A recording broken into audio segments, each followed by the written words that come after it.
सीतापुर में एक परिवार ने दबंगों के डर से घर छोड़ दिया है और कफन पहनकर पीएम मोदी से मुलाकात करने निकल पड़ा है। मामला बिस्वा थाना इलाके के सांडा का है। पीड़ित व्यक्ति का आरोप है कि उसके घर पर कुछ दबंगों ने कब्जा कर लिया है और उसे मारने की धमकी दे रहे हैं, लेकिन प्रशासन ने मामले में कोई कार्रवाई नहीं की है, जिसके कारण वो कफन पहनकर प्रधानमंत्री नरेंद्र मोदी से मुलाकात करने निकल पड़ा है। मामले की जानकारी मिलते ही प्रशासन के हाथ पांव फूल गए और प्रशासनिक अधिकारी मौके पर पहुंचकर पीड़ित व्यक्ति को समझाने में जुट गए। गाजियाबाद की लोनी थाना पुलिस को बड़ी कामयाबी मिली है। पुलिस ने दीपक अग्रोला गैंग के 5 बदमाशों को गिरफ्तार किया है। इन बदमाशों ने कम उम्र में ही अपने शौक पूरे करने के लिए जराइम का रास्ता अख्तियार किया था। पकड़े गए आरोपी अपने सरगना निखिल और गोलू के कहने पर अग्रोला गैंग में शामिल हुए थे। गिरफ्तार बदमाशों पर लूट समेत कई वारदातों को अंजाम देने का आरोप है।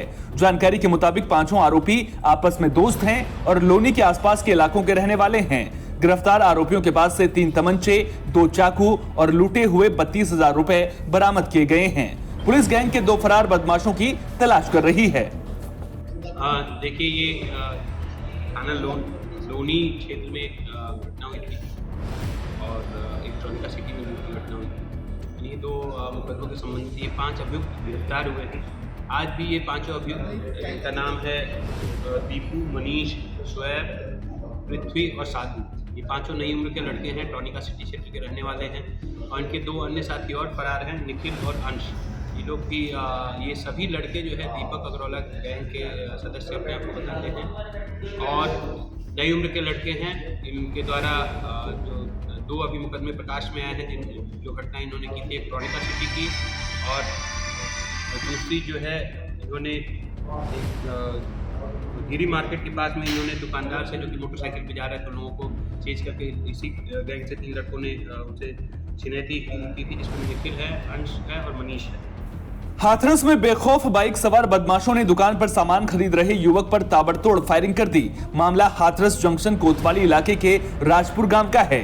गोली लगने से युवक गंभीर रूप से घायल हो गया था, जिसे ग्रामीणों की मदद से जिला अस्पताल में भर्ती कराया गया। इलाज के दौरान युवक की मौत हो गई है। मामले की जानकारी मिलने पर पुलिस की टीम मौके पर पहुंची। फिलहाल पुलिस ने मामले की जाँच शुरू कर दी है।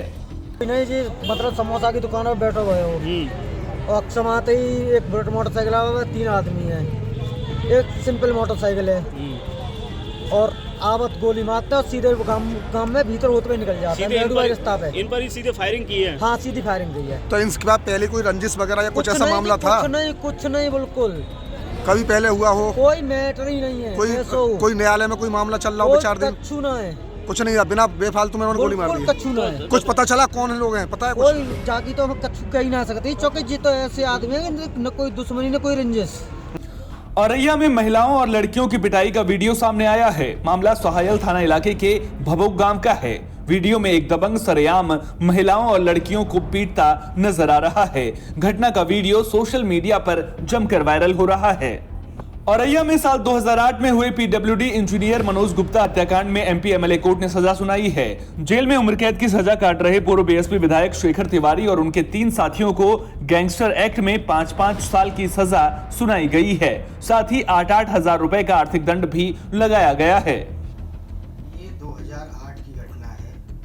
मिर्जापुर से तत्कालीन विधायक शेखर तिवारी के खिलाफ 302 इंजीनियर हत्याकांड का मुकदमा पंजीकृत हुआ था। उसी में उनके साथियों के खिलाफ गैंगस्टर एक्ट के तहत भी मुकदमा पंजीकृत हुआ था।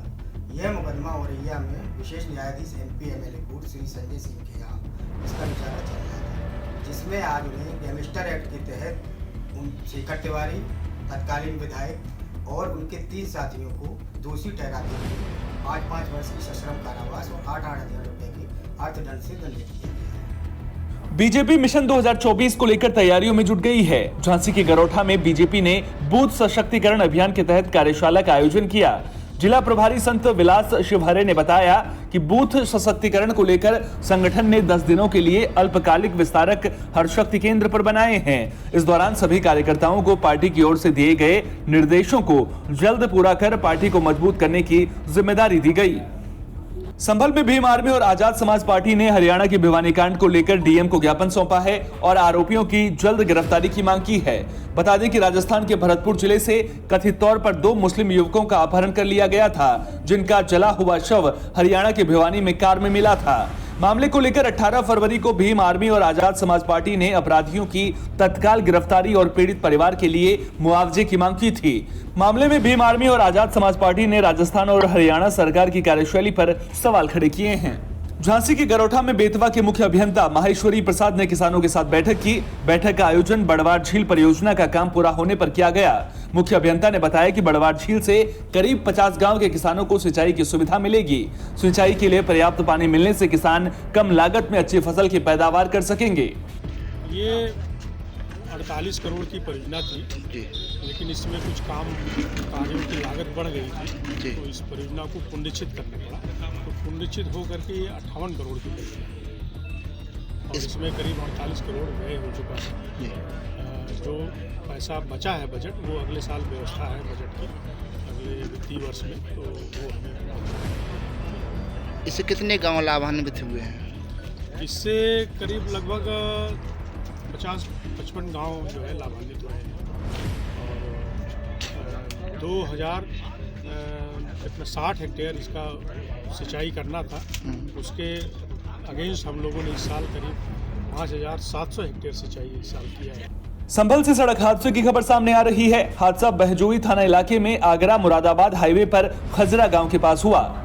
जानकारी के मुताबिक एक कार ने बाइक में टक्कर मार दी थी। हादसे में 2 महिला समेत 3 लोगों के घायल होने की खबर है। मामले की जानकारी मिलने पर पहुंची पुलिस की टीम ने घायलों को अस्पताल में भर्ती कराया। घायलों को गंभीर हालत के चलते हायर सेंटर रेफर कर दिया गया है।